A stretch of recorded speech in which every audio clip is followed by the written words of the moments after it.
All right, what's going on, everybody? Welcome back to another edition of Lambdas who go live. Yes, sir, we are live with my co-host Fernando and Diego. What's going on, fellas?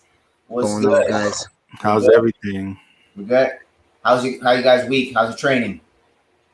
Got it in, Diego. First week as a black belt. Yeah. You know, I got to teach on Tuesday. Got to train a little bit throughout the week as well. So it was fun. Did it set in a little bit? Like you put your black belt on? And not yet. You know, it still feels. You know, I still look at the brown and trying to throw that on. You know, but little by little. You know what I'm saying? Hopefully, I can jump into that mindset. That's what's up, Fernando. What about you, man? Did you get heel hooked again? Nah, not this week. But I got some trainings and a funny Fernando moment, or something that would happen to me is I was rolling in no gi. I guess the sweat of the mat, I tried to pass and I slipped and got my back taken from that. But other than that, it was a fun experience. I've started to enjoy my training and stuff like that. So it's been real good. Yeah, it's getting hot. It's getting hot. We're in the garage. It's getting really hot. It's breaking a good sweat. We've been doing breakfast rolls. We did breakfast rolls 2 days in a row this week, and it's getting good, man. We had a good turnout. 6-7 people came out to the garage, so it's really some really good scraps. And I'm kind of getting motivated by that. I was watching this week the documentary on Daisy Fresh, so that's kind of super me up a little bit. But we're gonna talk about that hopefully in 2 weeks with Lewis, with BJJ Lifestyle. But today we got Dr. Amr Siddiqui with us. He is a very, very close friend, brother, man. He's brother from another mother for real. Love this dude. He's one of our chapter brothers, and we're honored to have him today. We're going to be talking to him about being a BJJ dad, as well as picking his brain a little bit about the medical benefits of jiu-jitsu. So let's let him into the studio or broadcast. Here we go. Hammer. Good morning. What's going on, doctor? I'm good, man. How are you guys doing? Doing good, brother. Doing good. I'm on call in the hospital, so if there's an emergency, I might need to go. Good. This is as real as it gets. We got him, some of his time while he's on call, so that's amazing. Thank you for making time for us this morning. Thanks for having me. I appreciate it. No doubt. All right, so we're gonna get right into it, man. First and foremost, we always let our guests introduce themselves just a little bit. So I want you to take a minute or two, introduce yourself, tell us where you're from, tell us how you became an hermano, and then we're gonna get into your BJJ journey. So sure. So my name is Amr Siddiqui. I'm from the Alpha chapter. Pledged a long time ago. Diego was my number one. We went to Stevens Tech, for those who don't know, and grew up, born in New York City, grew up in New Jersey. After that, just kind of traveled all over the place. I live now in Gainesville, Florida. I started my martial arts training at the age of 16 in a classical Japanese martial art called Koguryu Ninjutsu. And then kind of did that for a little while and then went back to it intermittently. Then I started doing Brazilian Jiu-Jitsu in 2017. And then I've done it since there intermittently. Currently have my blue belt now for too long. And my children started Brazilian Jiu-Jitsu when my son, who's now 11, he started when he was 5. And my daughter who's now 9, started when she was 5. So my kid's been doing it for about 4 years, 5 to 6 years. And then we have a new one. She's 4 years old. She's actually going to start. She does the house drills with us, Gracie University house drills and the games with us at home. But she's going to start officially, I think, next week. That's what's up. So, go ahead. That's my introduction. That's what's up, man. Awesome. Man, yeah, you're from our chapter, Alpha, and so we're honored to have you here. I think this is the first guest that we have actually from our chapter, so this is something special for us. And we have a long history together, man. We met back in chemistry class. Funny story, chemistry class back in, was it 1999, right? Yeah. So, all of 1999. So yeah. So I'll tell you the funny story. So this guy we're in the hallway waiting for our chemistry class to start, and I come to find out that there's a test that day. I didn't even know there was a test, and all of a sudden I'm freaking out because we have this test, and all of a sudden I hear this guy going around like, yo, hey, he's trying to strategize how we're going to cheat so we can all pass. So I'm like, yo, let me jump in that. Let me jump into that, please. So I meet up. This is the first time I meet with him. He was, good. He was more than willing to let me be part of that circle. And I think we did well. I think we did pretty good. I mean, I know right? I think we did good. And then after that, we kicked it off, man. He was part of our immediate circle. We played basketball together. We chilled. We chilled a lot, hung out. And then eventually, we were led to this fraternity and stuff. So it's awesome to have you here. And obviously, there's a lot more personal stories that we have, with regards to faith and all that stuff. But hopefully we leave that for another conversation. But yet, man, I always love talking to you. We talked the other day, and I'm super happy to have you here. And this guy, man, in college, he would wrist lock everybody. Every time he shook his hand, he would try to wrist lock you. And you're like, man, what are you doing, bro? And he was trying to do his ninjutsu stuff on us back in the day. But that's I had to pull out my kung fu. I couldn't throw you, I had a little bit of kung fu. Couldn't throw you. Now I can throw you because you're gonna get back up. Good scratch back in the day, man. That's what's up, man. So we're really happy that you are doing jiu-jitsu. I honestly, I didn't even know that you got your blue belt. When did that happen? Oh, I got it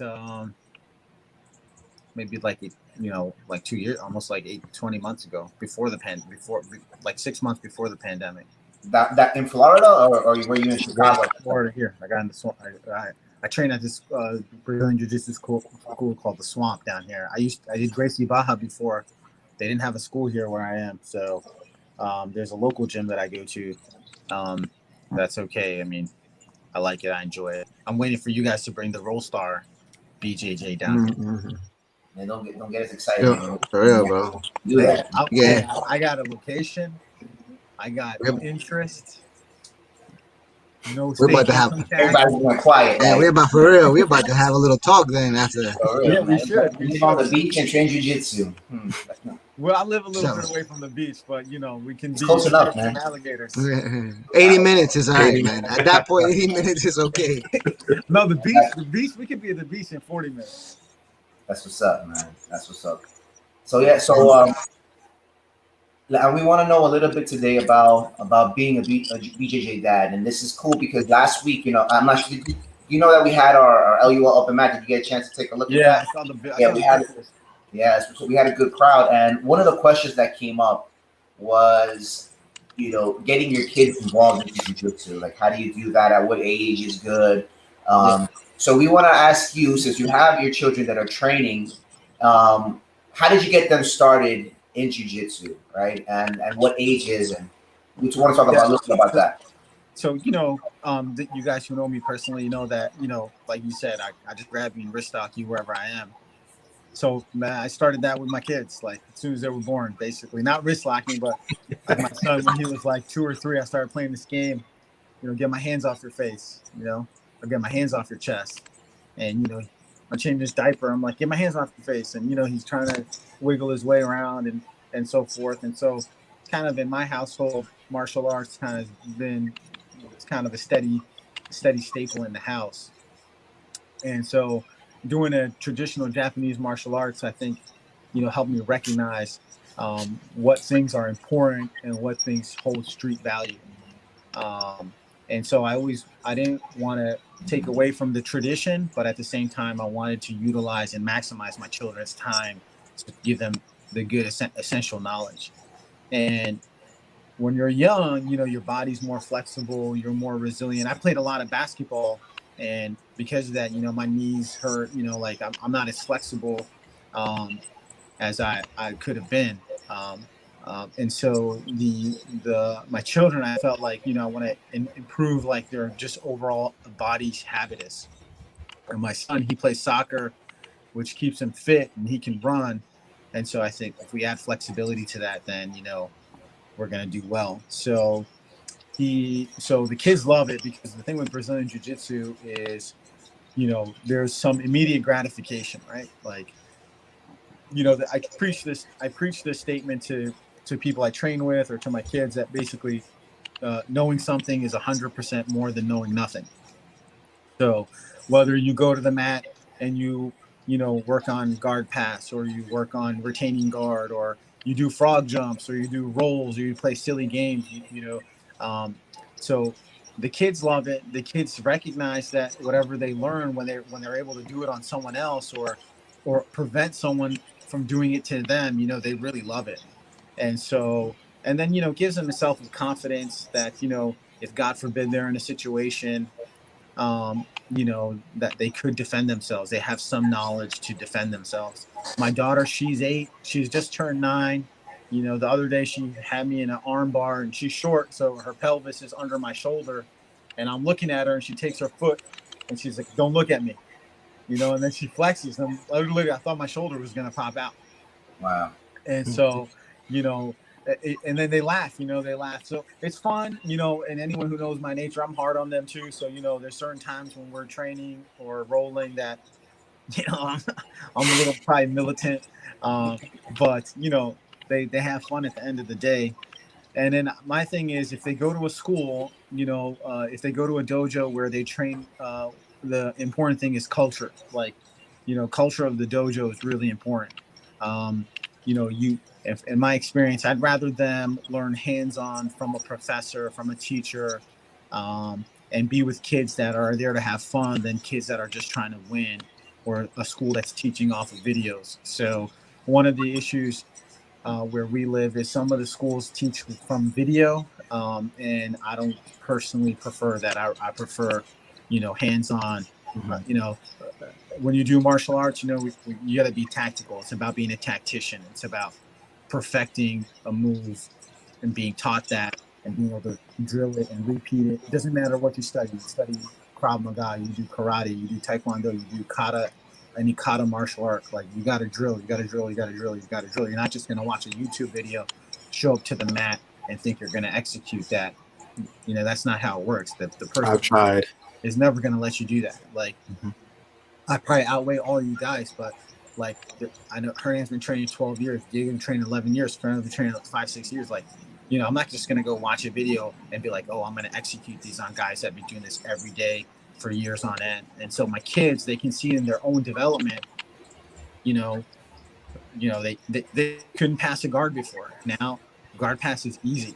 They couldn't retain guard on me before. Now my son is 11. He's about to be 12. He's strong. He's long.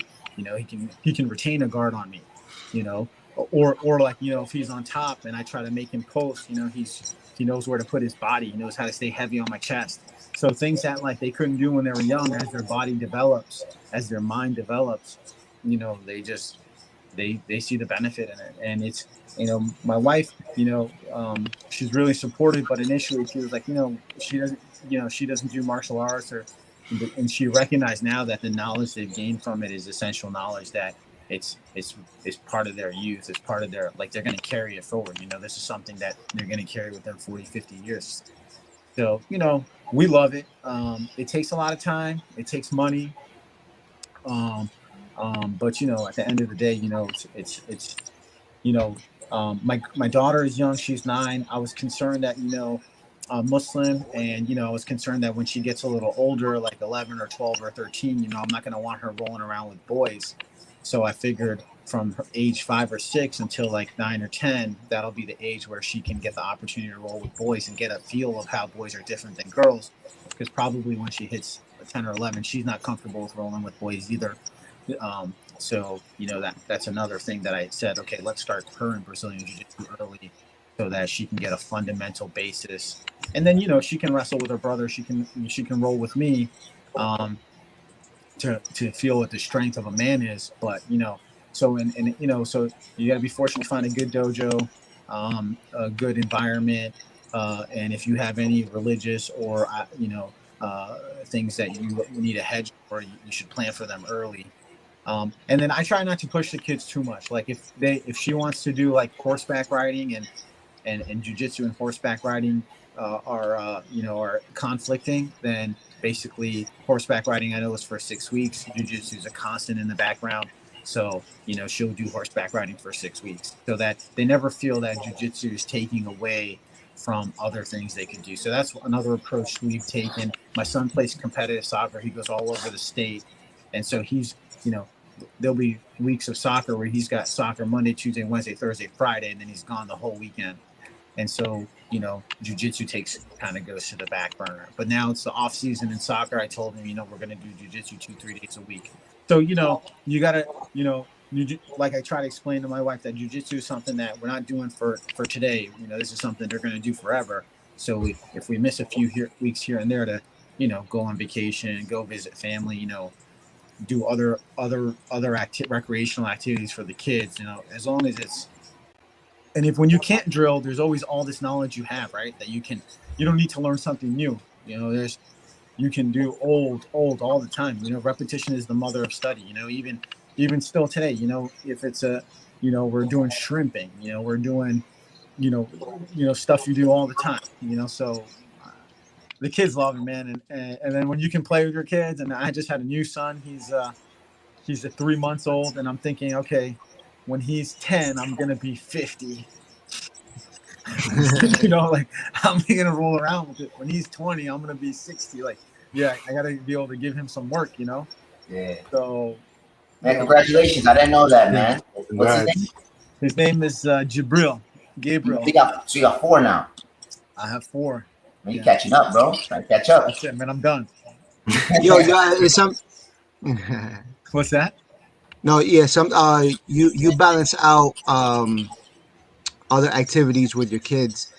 Is there a conversation that you had with them so that they understand? Because some of the kids, like, they get involved in jiu-jitsu, and then all of a sudden it's like, man, I don't like it. They start getting away from it, and then they don't have any interest in it. And I've dealt with that. So, because, like, for example, my son, he likes jiu-jitsu, but he likes striking.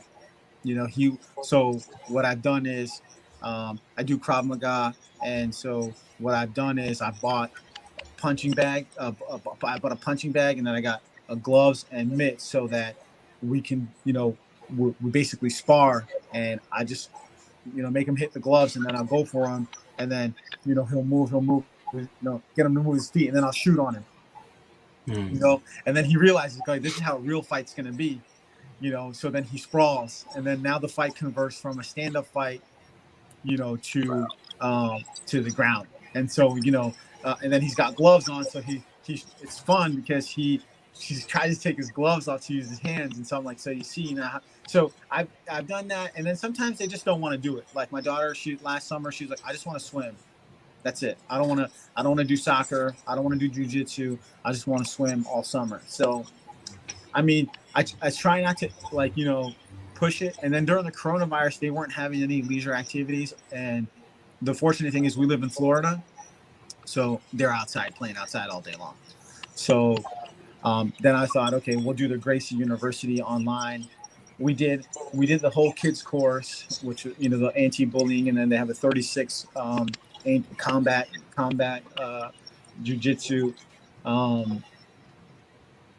And sometimes I would do it with one kid, and the other kid was like, I'm too tired, or I got to do this. So you do get it, and then I kind of lay off. And then, like, I haven't been consistent as much as I'd like to be because of work and the new baby. My wife opened a new school. So certain things my own training has kind of been intermittent. So, now we're kind of, some of those things are behind us. Pregnancy is over. We're kind of getting to a normal routine now. So kind of things are going to fall back in place. Yeah. So, I think it's longevity, Diego. Like, I don't know, some of, in our religion, a lot of people memorize our Quran, which is like a Bible.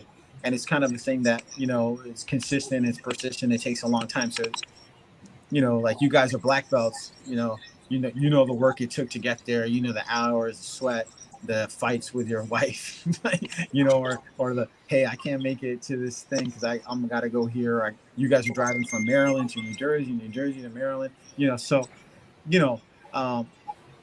it's like anything you want. And I do have that fear that, that they'll abandon it. because it's just the nature of kids. Yeah. But I think as they get older, once you hit them in the teens, if you don't, you know, if they see the value of it, the second they see that, hey, this thing like is awesome, then kind of they levitate towards doing it. But at the same time, when they, horseback riding for my children, which I don't mind because it's one of the things the Prophet did. Yeah. So they horseback ride. They have an archery class. They do that. So and then jiu-jitsu just kind of falls into that, like, I hate to use the word warrior mentality, but kind of just falls in line with the survival mode. They swim, they horseback ride, they do archery, they do wrestling, or, jiu-jitsu. So in my mind, in their mind, I feel like, they got a good balance of that aspect. But, they study hard, they have fun, they have, they go swimming, they're eating cake, we were watching cartoons last night in the middle of the night, and first day of school, summer's out. So last night I'm watching some cartoon with them for a movie, and I don't understand they're eating Snickers bars at 1 o'clock in the morning, but whatever. Yeah. No UFC. If the doctor says it's okay, so that's the thing, right? So exactly. So I did not watch UFC last night, nor go watch it at my wife's cousin's house, which is family. It's like I'm not out and about. Because the kids were like, hey, it's our first day of summer vacation. Can we have a family movie night? And so the youngest kid that's able to watch TV is 4 years old. So it's got to be a movie that's dedicated to a 4-year-old. So I don't even know who won. I didn't ask who won either. So don't tell me. I'm gonna watch it after we hang up. That's what's up, man. That's what's up, man. So one of the questions I have is, so you mentioned you trained in ninjutsu when you were younger. When you decided to get your children involved, why did you choose jiu-jitsu and not ninjutsu or any other traditional martial arts? So actually, I started teaching them ninjutsu. So I started a little self-defense class in the masjid in Illinois where we were, and I had like 20 kids. And basically, I started with that so that so they could learn stances, they could learn strikes, blocks, kicks, movement. And in ninjutsu, we employ a type of stand-up movement called taisiba, which is unique to that martial art. It's how to shadow your opponent, how to step in their blind spot. It's basically how to set the patient up for It's basically how to set the opponent up for a takedown or a disarm. Don't take down your patience, bro. Don't be wrist locking your patience, man. I'm not in the psych ward. That goes against something. I know it goes against something in the medical. Bro, it's bad, man. You got that code to take care of people. They learned some basic disarms. So we had like 20 kids in the class. And then basically the issue was that I couldn't, my schedule couldn't keep consistent. So they did it for like almost 2-3 years. And then when I moved here to Florida, actually, I continued with that. But they started Brazilian Jiu-Jitsu in Illinois when I couldn't keep the class consistent. Gotcha. So actually I started with that art just so they could be comfortable in the stand-up. And it's come a long way because now in Brazilian Jiu-Jitsu, at least in the Gracie Barra, a lot of times we start, from stand-up as opposed to on the mat. And so, my son, he traps, like he'll trap the front leg of someone quickly because he knows, like, okay, I know how to move in this scenario. So I did start with there, but like I said, I think Brazilian Jiu-Jitsu is, it has Jiu-Jitsu in it. It's derived from a traditional Japanese fundamental, and then it's evolved. And I think, a good martial artist, or in my opinion, in my very humble opinion, I think a good martial artist can derive benefit from any martial art. Like just because we do Brazilian Jiu-Jitsu doesn't mean that we won't, like, think of how many judo throws we know because of it. Think of how many takedowns we have that are not from jiu-jitsu, or body positioning that we do, or even, if we graduate our jiu-jitsu to a self-defense, like, how we handle sharp bladed weapons versus non-bladed weapons. All this is adapted from we sometimes take from other martial arts. So I think I think having an open mind that not my BJJ is not my only martial art, but it helps me appreciate, what Kali has to offer, what Krav Maga, what Sambo has to offer, what karate has to offer, etc. Um, what a more aggressive combat assassins art will offer, like eye gouging and things that are more effective in a street fight or more useful for women in self defense. So I think the kids, as long as they're learning something, I think it's good. Brazilian Jiu-Jitsu, like I said, I thought it's good for my daughter to learn early because one, that's what's going to happen. God forbid our daughters are attacked by a male. That fight is going to go to the ground. You know what I mean? That fight is not going to be a fight where she has the upper hand in size and speed and strength. It's going to be a fight, God forbid, that they have, and they're the underdog. And like you guys know, jiu-jitsu, there's no size doesn't matter in jiu-jitsu, right? So, for me, that was important. And my wife's a small lady as well. So, all these things were kind of important in my kind of family unit. So that's why I chose jiu-jitsu. And we know it. What do? We practice all day how to choke someone out.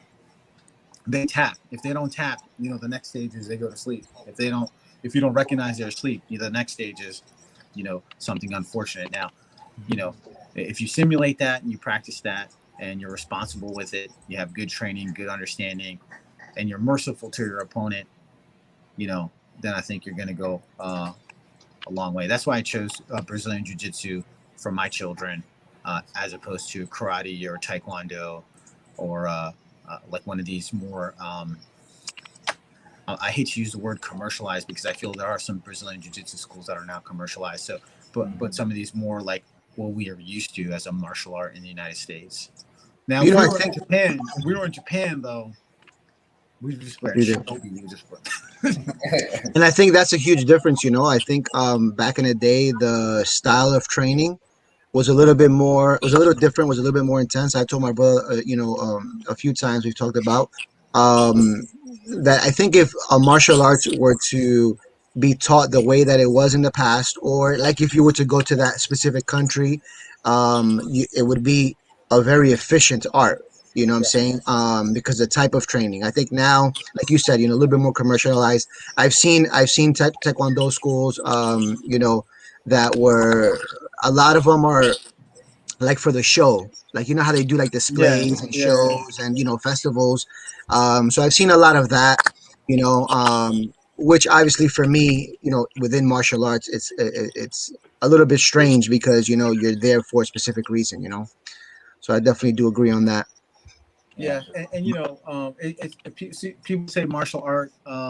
Some people, and personally, in my opinion, it's more like a martial science because everything is designed by leverage and tactics and techniques. And yeah, it may look good and may have some artistic value to it, but it's a science, And when you're in chemistry class, like you're using a Bunsen burner, you have to be responsible. Same thing with martial art, martial science. Like you have a certain rank, you have a certain level. There's a certain responsibility that comes with it. And when you're learning in a martial art, I think it does develop responsibility in the children. It does develop discipline in the children. It develops athleticism in the children. It gives them problem solving tools because when someone's on your back and they're trying to wring your neck and you're like, I got to get out of this, and you're tired because you've already been doing it for an hour and you're sweating, and this kid who's also 8 years old is doing the same thing to you, it develops a lot of problem solving. And for kids, I think, especially in the current society that we live in, I feel a lot of people have trouble with problem solving, especially young people. We see it in these mass shootings. They can't harness their emotions and make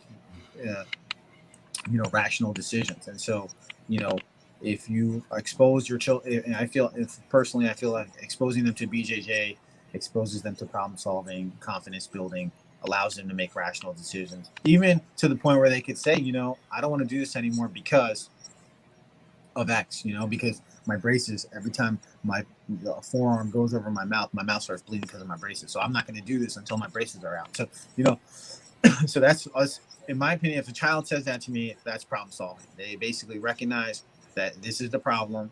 It's not worth it for them to be bleeding every week. They'll just wait until their braces are off. So, even if your kid is like, hey, I don't want to do this for a little while because I want to do this, like, we shouldn't take it personally. Because eventually, they'll want to get back into it. That's how it's been in my house. But I know how many kids you guys got in Brazil. But we do take it personally, though, and we can't front that we do. You guys probably take it personally. You guys take it. I'm like, what? So let me ask you guys a question. So you have, Adnan, you have 6 kids, but how many are doing jiu-jitsu? Who enjoy it? Yeah, 2. who enjoy it? 2. My oldest doesn't enjoy it. I would say as much as he should. I mean, he finds the benefit and he's good. We were talking about this actually last week. When he rolls with the guys, I mean, he gives them work, but you tell him, hey, come and train. He's like, so I'm not sure if it's just jiu-jitsu. I just think it's life in general. He's like, yeah, man, I'm a teenager. I just want to lamp on the couch all day and do absolutely nothing. But when he does get on the mat, man, he's really good. So for me, that's one of the things even though he might not be training as much as I want him to, he's already built certain fundamentals that if he ever needs it for a self-defense perspective, I think he's going to be good. But now if he wants to take it to another level and be proficient, become a black belt or maybe a world champion or whatever it is, then obviously he needs a little bit more work. But yeah, 2 of them are hungry. They like it. Yeah. What about you, Diego? I mean, I have the 4 boys who still are in it. As far as their interests, I mean, yeah, I think the oldest is a little bit more involved. He gets a little bit more out of it. Now with the whole problem solving thing, like, I definitely do agree to that. I see that. I push him a little bit, I'm saying, to make those decisions in those difficult situations. But I think he's the one who's getting the most out of it right now. The other ones, I make sure that I try to at least they're on the mat. They still train, but as far as like, getting to that position of getting to that point of, where they're sparring constantly, where they're drilling constantly, they're still in that phase of like, I just kind of want to play around with it, wrestle a little bit, fight a little bit. The techniques are there. Like we talked about this last week or 2 weeks ago, where they do understand the techniques, and this is all kids, understanding the techniques without even paying attention sometimes, or what we think is not paying attention. So, but yeah, out of the 4, the oldest one is getting the most out of it, and the most, I think he's the most interested in it in terms of the art itself. But yeah, all of them train.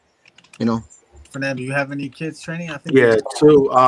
Well, my oldest is 4. He'll be 5, so he'll be starting in the fall, and then my youngest is 2. So right now, what I do is just put them in my guard, and instead of like them crying, try to figure out how to get out of my guard and stuff like that. So I completely agree with the problem solving skills that you talked about, because it definitely helps them develop that. So, like, his kids heel I'm on top. I just put a finger in his, and he's laughing the whole time. Fernando's kids heel hook him now. It's happened, and armbar. He says it's in class, but it's really his kids coming up to him. Yeah, man. I don't know, man. A 12-year-old boy, man, they're strong. Like, he like drops his, he'll like try to crank my neck, and I'm like, all right, listen, I'm not doing this with you if you do it like that. Yeah, it's my, I was telling you guys, my oldest is going to be 15, so he's taller than me. I'm obviously not that tall, so it's really not that huge of a feat, but he's taller, and he got a little bit of muscle. We were wrestling the other day a little bit, and you can feel like he's got that little bit of a young man strength, right? So if he were to take things seriously, I think he would be doing good. But get back into this. That's good, man. So I mean, I think for the kids, it's great. If you don't have a BJJ school near you, then I think anything is good. Like I said, my premise, knowing something is 100% more than knowing nothing. Absolutely. And with that thought, let's hold that thought. Let's go to a quick commercial break. We're gonna come back and pick your brain a little bit about the medical benefits of jiu-jitsu. So here we go. All right.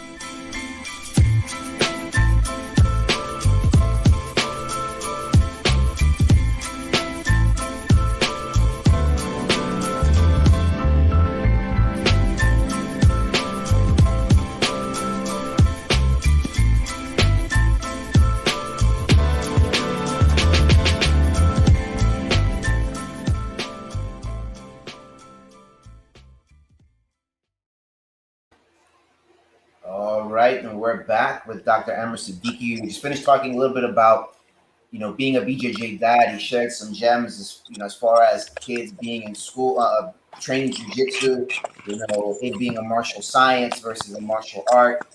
We talked about, how knowledge of, having knowledge of, 100% of knowledge is better than having none.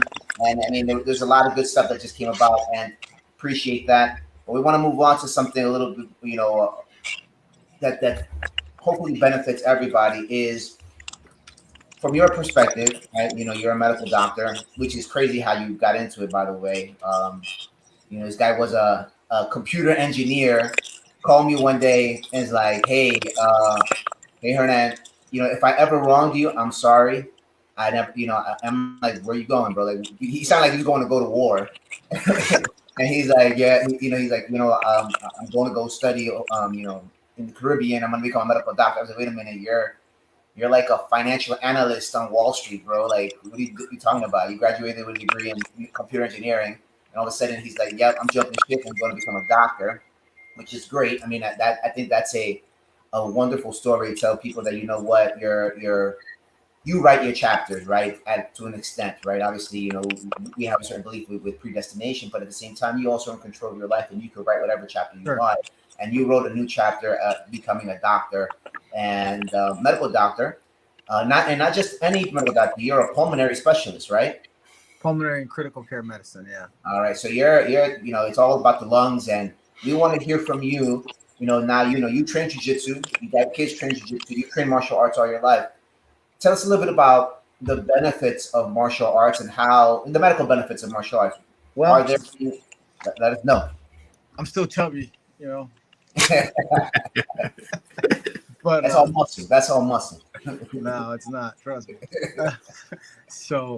But I mean, I think when you think of medical, I think it's a little bit holistic approach. So, for example, for me, jiu-jitsu is a huge stress reliever, right? When we go to the mat, whatever's going on, I step on the mat with my shoes off, and that's it for those 45 minutes to 90 minutes. Like, I'm not thinking about anything else, just trying not to vomit. And then, that's stress. But then, when you grapple for 90 seconds, or 3 minutes or 5 minutes, your gi, your undergarments and your gear are soaked. That's that cardiovascular benefit. So I think jiu-jitsu from a just overall health, mental health, and physical health is obviously is great for your health. And that's true for anything that you do consistently that gets your mind, body, and soul involved. So whether you run, whether you work out, whether you do yoga, that's all going to be beneficial. I think what's important that I would recommend for people that do Brazilian Jiu-Jitsu,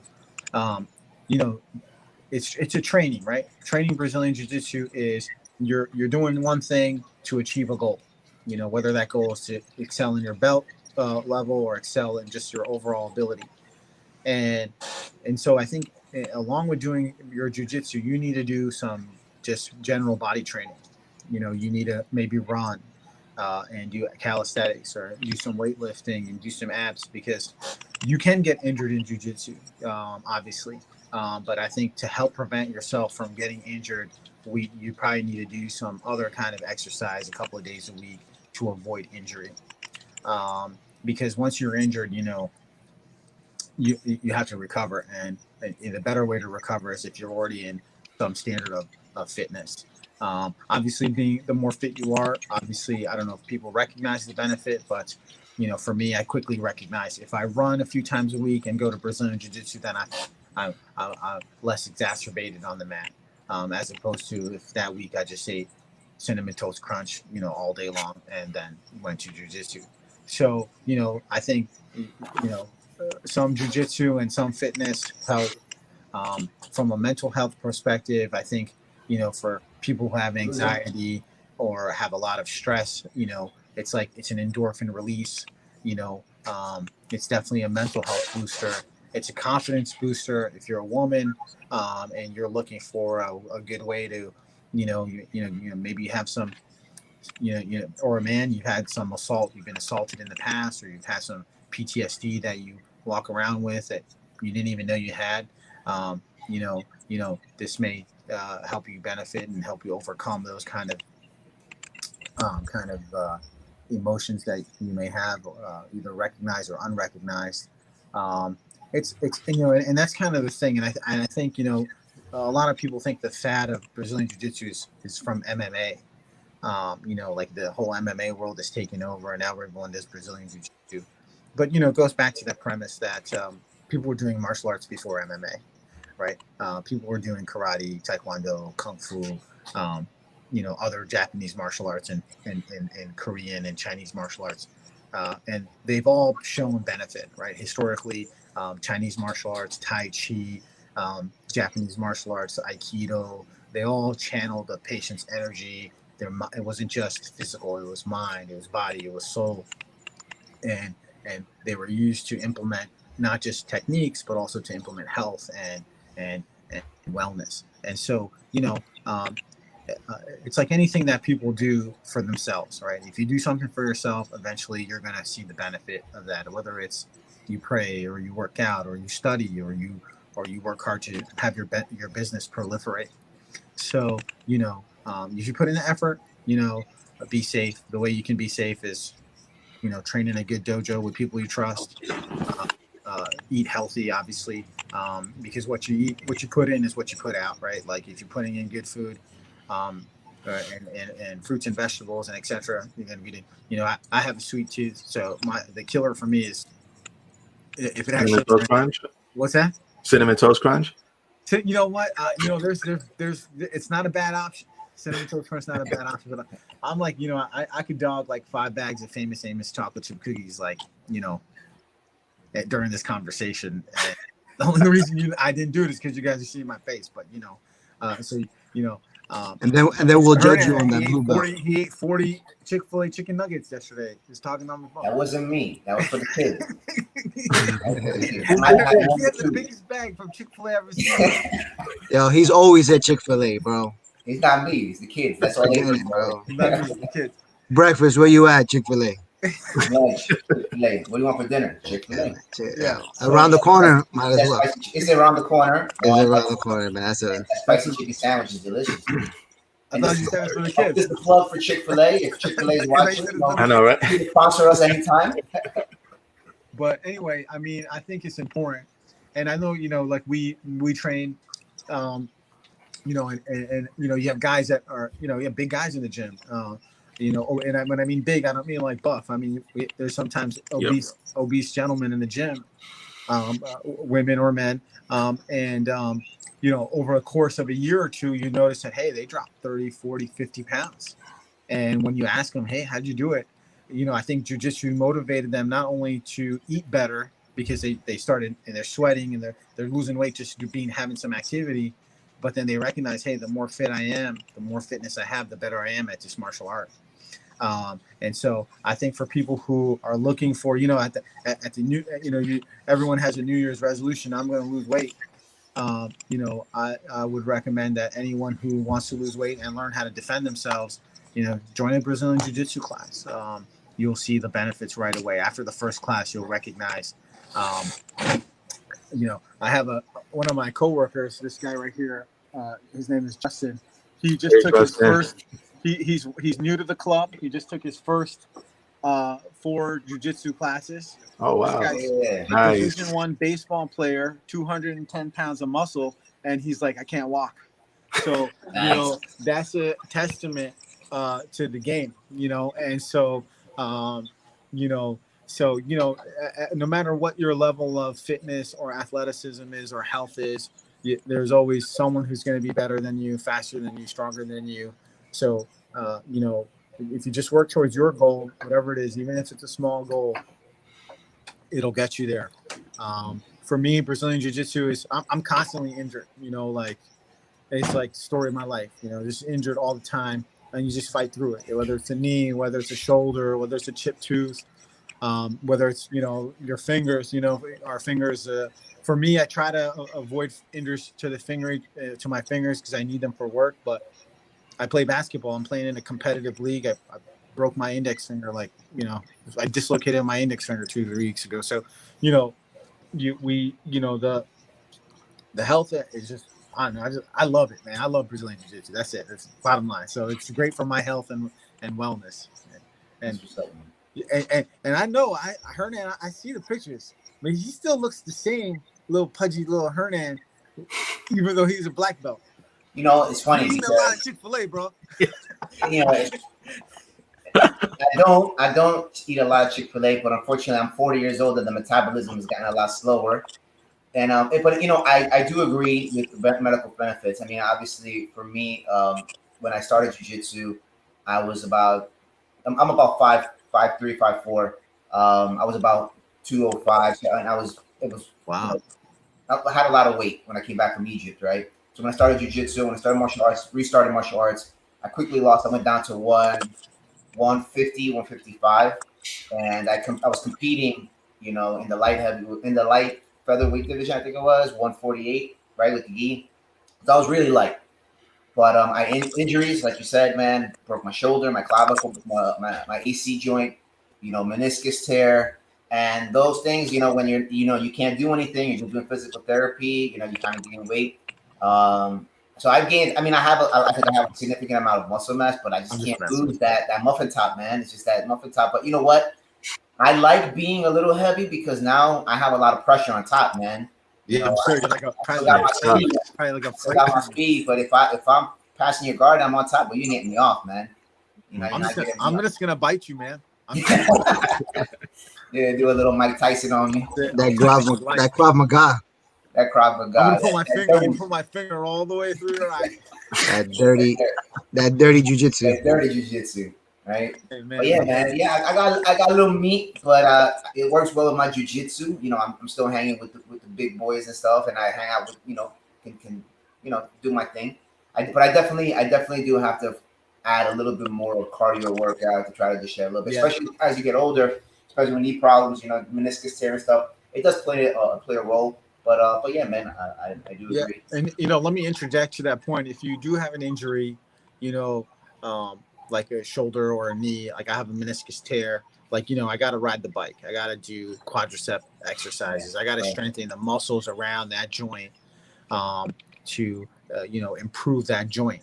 And so in Brazilian Jiu-Jitsu, you are going to get things hyperextended, things sprained, things broken even. So injury to the back. So don't rush back. For those of you who are training, take some time. Let those muscle groups heal. Target exercises to the injury that you have. If it's something that doesn't get better after 4 to 6 weeks, you may need to get it checked out. But in general, use your Tiger bombs, use your whatever other creams you use. Try to avoid ibuprofen if you can, and cold baths if you remember at a gym and they have a cold bath. Just drop your body in there for like a minute and come out like a new person. I don't know if you guys ever tried the Theragun. There's that Theragun. For me, that's a game changer. That's like a thing. Just it's expensive. What's that? That's the deep tissue massage. Oh yeah, it's a game changer. Like you feel like a new person after that. And so these little things for self health, for physical health and mental health. I mean, a lot of people, because of the phone and the social media, they live in their bubble, and in a way that's good, in a way that's bad. If your bubble is toxic, you're gonna feel the toxicity of it. Or if you're someone like myself, I don't really live in the bubble. I like to think that I got my head out of the sand. Then you're in tune to what's going on all over the world and in a society, and that's a different kind of stress that lays on you. So no matter where your stress is coming from, you know, you got to kind of mitigate its effects on you both mentally and physically. And I think, like I said, Brazilian Jiu-Jitsu for me is one of the ways to do that. You know, and it's just part of the game, you know, like, and you look at all, go ahead. Oh, Emma, I had a question actually. I just wanted to touch base because, you know, I'm also a former basketball player. Actually, you and I won a championship together, the Brown and Gold Classic. So, and also dealt with knee injuries in the past. So, how have those knee injuries impacted your Brazilian Jiu-Jitsu? So basically, I tore my right ACL like in undergrad, and then I tore my meniscus in my left knee maybe 2 years ago. So I have to wear knee braces. Okay. And I have to tell my rolling partner, like, hey, watch my. It used to be watch my right knee. Now it's like, hey, watch my left knee. Watch my leg. Watch both knees. Now it's like, watch both knees. Now I know what to go after when we roll. No, like, I'm just gonna bite your hernia. I'm sorry. And so, you know, so if you got, that's what I'm saying, a good dojo, a good training partner, you know, when you got a shoulder a little bit lax, hey, this is my bad shoulder. And then, you know, there's no ego, right? Like I try to explain to people, hey, there'll be times when the white belt submits you, you know, and there's gonna be times where you, as a blue belt or green belt or a brown belt or purple belt, submit a black belt. It's gonna be rare, but it's gonna happen. So, you know, there's no ego when you train, right? Like, there is a rank system. That rank system is to delineate your effort and your skill, but there's no ego. Like, if Diego submits me, I'm not gonna be like, oh, Diego submitted me, he's smaller than I am. No, he outranks me by not just time, years, everything. So he has more knowledge, more rank. But if a white belt comes in the dojo and submits me, like, I'm not gonna have so if you feel your shoulder is gonna come out, tap. There's no reason not to. You feel your knees feeling funny, tap, take a break. It's longevity. You know, Brazilian Jiu-Jitsu is a 40-year game. So, you know, it's not I'm going to learn what I can learn in 2 months and I'm going to go out into the world and I'm going to destroy people. That's not how it works. So, you know, good training partner, recognizing where you're injury prone. So I have to wear knee braces. I try not to use finger tape because in my mind, I feel like having a good grip, a natural grip for me is important. But that's my personal thing. You know, because I also, use firearms like recreationally, and you need a really strong grip for that. So I try to keep my grip as strong as possible. But yeah, I do give myself knee support. But then I also on the side, you know, I'm doing quadricep exercises. I'm doing the bike. I'm doing squats. I'm doing kettlebell swings. So everything to kind of make my weak parts of my body stronger. And you know, it goes in waves. You know, some months you're light, some months you're heavy. I can't say that I have like a winter and I hibernate for the winter here, but I'm from the Northeast, so as soon as, you know, October comes, I'm eating cookies until January, even though it's 95 degrees outside. That's you know, man. I have a question. Yeah. Go ahead. Do you when you train? So there's the profession helps jiu-jitsu, right? Police officers train a certain way, and it helps them.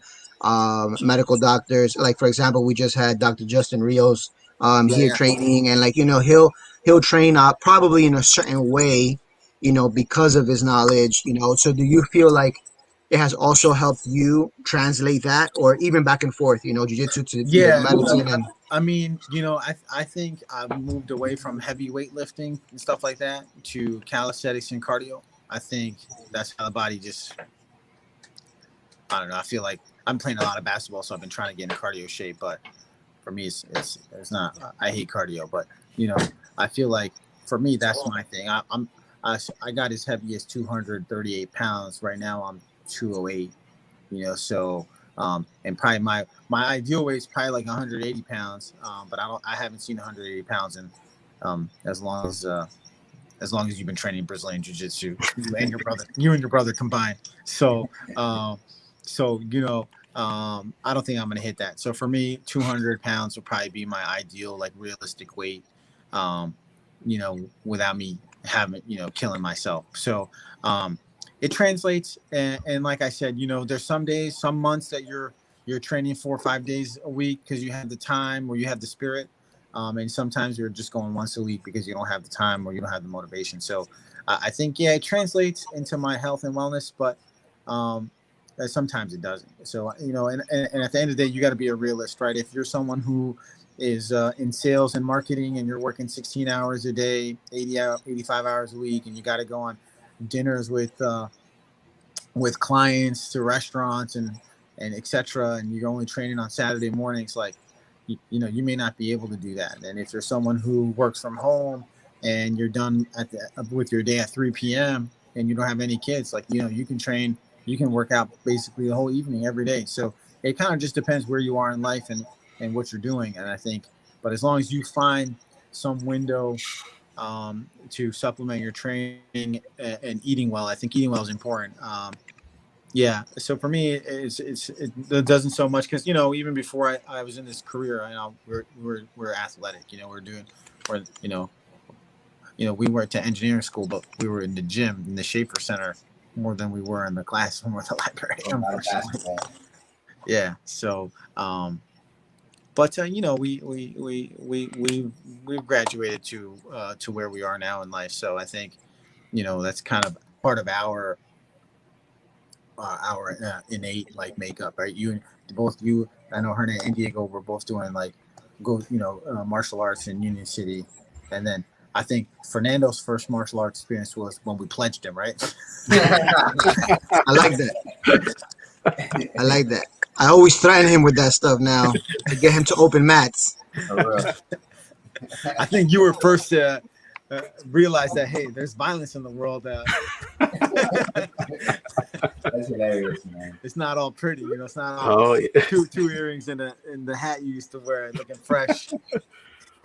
Oh man, you guys bringing it back. We were molding him for jiu-jitsu, so we helped him. Yeah, that's right. We helped you, bro. We helped you, man.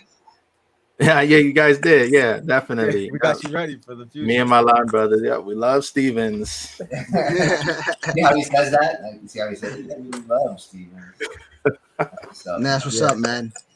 When you plan to come up north, trying to probably September. So hopefully September I'll come. We'll coordinate so I can come to the mats. Yeah. And the reason I ask, just because, we do have those, being that we did bring up just now the open mat, like we would love to obviously have you come out, it's always nice to bring in, people outside. I mean, obviously you're from here, from Jersey, but, now you're outside of Jersey and, to come together and, train with other guys and all that. Now you're blue belt. All beat me up and then I'll be like, all right, I got to train harder. Yeah, for sure. Beat me up again, and then maybe. But question, because your work and all that, I know that back in college, you've handled, I'm saying, like, again with all the, we joke around with it, but yeah, that's something that you were very like, when you got together, the hug came with like a little bit of a wrist lock and all that. So, but now, and I know things change, obviously years have gone by, but in your work, you deal with a lot of people, you have a lot of coworkers. Do you share with them, maybe not the same way, but like, do you share with them the benefits? Yeah, I share with Justin, who's not here. We share knowledge all day. Rear naked choke. Yeah, so we did a rear naked choke. I was like, man, from the stand up, like, if someone gets you in it from the stand up, what are you gonna do? And he's like, oh, I don't know. They don't have that on YouTube. do other doctors train? Do other people there train? It's so funny because we, like I said, there's 3 schools in town, but there's me, one of the cardiothoracics. There's a couple of us that train, and so basically we're gonna try and have a private group. We're trying to get one of the professors to come and train us privately. Nice. So instead of going to these, like I said, wherever you do BJJ, you just got to be comfortable. But I prefer certain things. So I'm hoping to have that kind of training, the training that I prefer. Yeah, I actually remember you and Hernan actually doing like rear naked chokes, like during the Brown and Gold Classic, like. It was like so random. Like, what are you guys doing? That's just what he does. Like, he sneaks up on you just puts a choke on you. I didn't know him jiu-jitsu back then. You know, he just sneaks up. Yeah, on but you. I think he kicked me in the balls or something, right? I might have done some kung fu, like some tiger claw stuff or something. You know, That Vizio grip. I had to use you know something, man. But, That's just how, man. man. Hammer, No, man, but I mean, you know, like just to get back to the, you know, the theme, I think for any of the people who are training, if you have kids, I mean, people who train, they recognize the benefit right away, right? Like it's not like, oh, I need to go to 100 classes. You just need 2 classes. You need the first class to realize that, oh man, this is terrible on my body. Then you go to the second class to realize, oh, my body actually really likes this, and then you're hooked. So, you know, it's the same benefit your kids are going to derive from it. You know, they just don't share it the way you do. They don't experience it the way that you do, but it's the same thing. The classes for adults and children are different because the games the kids play, actually, if you have no jiu-jitsu training, those games are beneficial to you too. Yeah. You know, so the knowledge gap between the adults and the children is basically the same knowledge. And that's why I like ninjutsu, because even children learn the same thing. That's why I like BJJ. It's made for every group. The knowledge is the same. Even Krav Maga, the knowledge is the same. But, you know, like not to take away from any other martial arts, I like those dedicated curriculums where what doesn't matter your rank, doesn't matter your age, you're going to learn basically the same thing everybody else is learning, because this is how this works. As opposed to other types of martial arts, you know, they have a kids class, which is, you know, may or may not be beneficial, and then they have the adults class, which also may or not, or may be beneficial. And so you can't share knowledge with your children that way. But if your children are also learning, you know, guard and half guard and mount and full mount and how to pass and how to you know, use 2 hands to get the front choke, and et cetera, et cetera, et cetera, you can share with them. You can practice with them. You can, you know, you can do things. Yeah. So we're at the top of the hour, and I know you're at work. That's right. We really appreciate, man, you taking time, you know, from your job to just share with us. Yeah, thanks, man. Thanks for having me. It was fun. I want to give you 30 seconds, man, to just, you know, shout out anybody, you know, whatever you want. Here's your 30-second plug.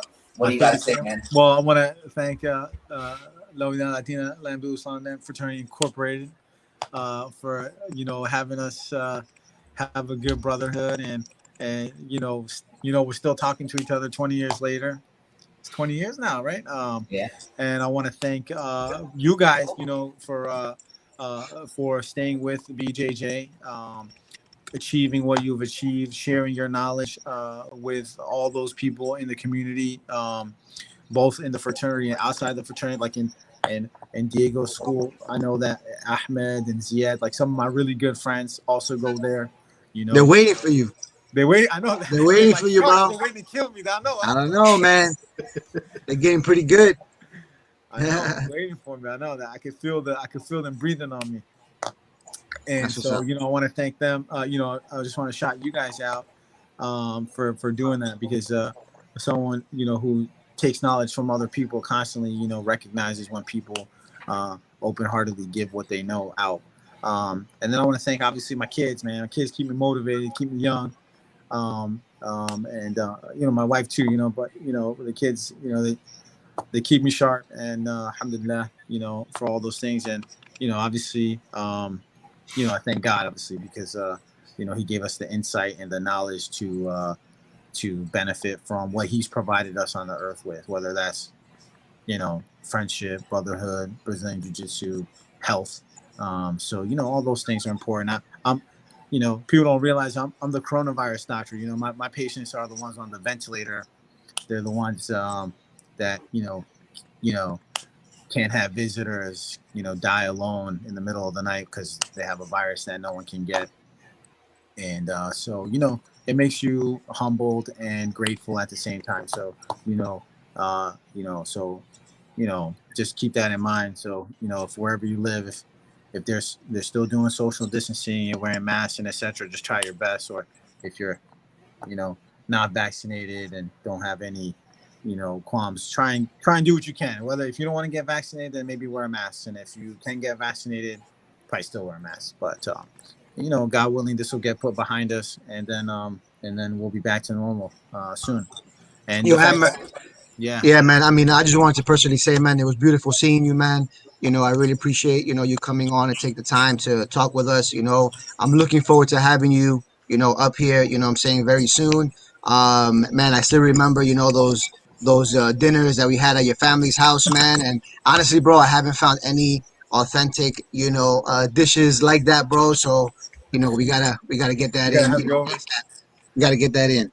Inshallah, inshallah. God willing. But very nice seeing you, brother. Yup. Hey, Absolutely. and then I'll hit you guys offline. Thank you guys for having me. No Well problem. done, man. so Thank much, you, man. and I will see you soon. All right.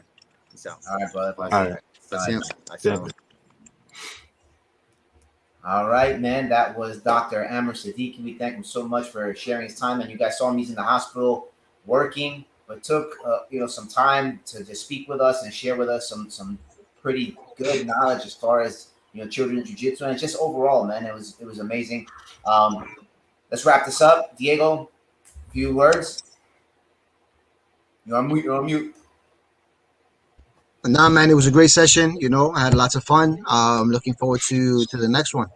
That's what's up, Fernando. Yeah, I just want to shout out my wife, also Elena Gonzalez, my wife's cousin, who actually tuned in today.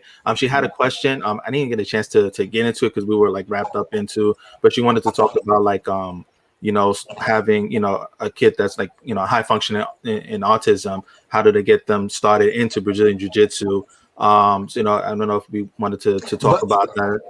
Yeah, let's answer that. Let's answer that real quick. We've had a few children come in, and we always ask the parent, because a lot of the concern is that the from the parent is that the child, they may not be attentive, they may be a little bit more active than other children, and they get worried that the children, other children may not accept them well, or their own child may not benefit from it.